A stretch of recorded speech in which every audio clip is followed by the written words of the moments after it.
Ketika kita istighfar itu masih butuh istighfar yang lain. Nah dalam kebaikan juga gitu. Ketika kita baik jadi orang soleh, ternyata bawaan kita ingin dihormati. Dulu sebelum kita soleh itu ya kalau di majelis di belakang nggak tersinggung, nggak diperlakukan khusus nggak tersinggung. Tapi setelah kita soleh, setelah kita kiai, setelah kita dosen, setelah kita rektor, kalau nggak duduk di depan tuh kayak nggak diregani. Itu ya termasuk mental-mental yang kurang baik kalau dalam ilmu tasawuf. Justru setelah kita terpelajar, malah permintaannya aneh-aneh. Padahal agama ini hanya mengajarkan wa ma umiru illa liya'budu wa mukhlishina lahuddin. Agama ini hanya mengajarkan kalau ingin jadi orang soleh yang ikhlas. Kalau ingin jadi dosen, ya dosen yang ikhlas. Kalau ingin jadi guru, ya guru yang ikhlas. Karena biaya Anda ikhlas itu mahal sekali. Dan kalau sudah mahal sekali ini negara bisa jebol, sistem sosial bisa jebol. Jadi ini hal-hal yang khas kiai, karena kalau yang kajian kampus saya yakin Pak Rektor, Pak Wakil Rektor dan Pak Ketua Yayasan lebih tahu, anak-anak mahasiswa lebih tahu. Saya kalau ngaji di kampus memang kan cerita khas pesantren, karena justru ini saling melengkapi. Saya tidak berbahasa basi bicara ilmu khas mereka karena mereka lebih tahu. Kalau dalam bahasa Rasulullah SAW, antum a'lamu bi umuri dunyakum. Kamu lebih tahu tentang urusan yang kamu geluti. Jadi kalau urusan akhirat, urusan agama mungkin karena kita yang menekuni itu mungkin kita lebih tahu. Nah, di antara ilmu yang saya utarakan hari ini, sore ini, bahwa orang soleh sendiri itu sebetulnya nanti masih ditanya sama Allah tadi.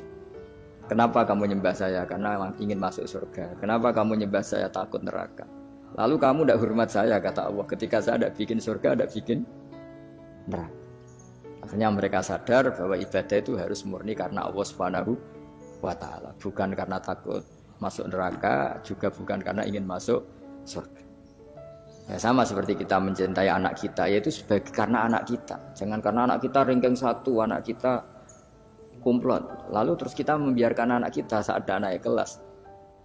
Toh tetap anak kita.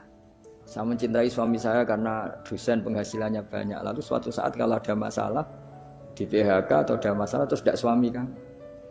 Makanya di sini agama itu sangat menyarankan kesejatian. Jadi dia suami kita, dia anak kita, apapun kondisinya. Nah kira-kira gitulah, ikhlas itu kira-kira seperti itu. Jadi jangan sampai alasan-alasan yang bersifat materialistik itu yang menjadikan kita mencintai istri karena cantik, mencintai suami karena hasilnya besar. Suatu saat kalau itu berubah, kita akan masalah. Di sini agama menyarankan ikhlas. Makanya semua kitab di khazanah kita dimulai bab niat. Bab niat itu begini. Sehingga ada seorang yang tanya, kenapa ahli surga masuk surga selamanya? Padahal amalnya paling banter 80 tahun.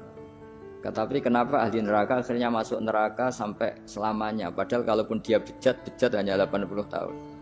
Itu dijawab oleh ulama-ulama. Orang mukmin itu berkomitmen akan iman andaikan hidupnya selama-lamanya, sehingga dibalas dengan masuk surga selama-lamanya. Sementara orang yang fasik, yang berbuat hanya mengumbar nafsu, bayangan dia kalaupun hidup 1000 tahun ya akan begitu terus.